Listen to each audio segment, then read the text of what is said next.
Finally मित्रहरू हामीहरूले चाहिँ हैन जित निकालिसकेको छौँ एकदमै है। बिहान उठेर हेरेको कस्तो यार गाह्रो क्या यो हो नि त खेल भनेको हैन। तर जस हामीले के बढेको चाहिँ जे सम्मान गरेको है नत्र हामीले 90 मिनेट अगाडि नै यो खेल जित्थ्यौँ है। तर अब पहिलोचोटि के बढे आइराखेको छ नि त सम्मान गर्नुपर्छ के अतिथिहरूको।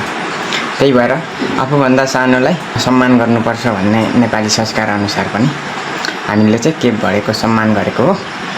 अन्यथा नसोच्नु होला। फेरि पनि भन्छौँ अर्जेन्टिनाले गेम जित्छ है। एकदमै मुटु ढुक ढुक भइराखेको थियो हैन। पोर्चुगिज र ब्राजिलियन फ्यान जस्तो कमजोर मुटु भएको हैन रोगी भएको भए त सायद यतिखेर अघि ढलिसक्थे हैन। तर अब अर्जेन्टिनी फ्यान हो हामी त हैन। एकदमै स्वस्थ छौँ हैन तन्दुरुस्त निरोगी छौँ। त्यही भएर मात्रै हो।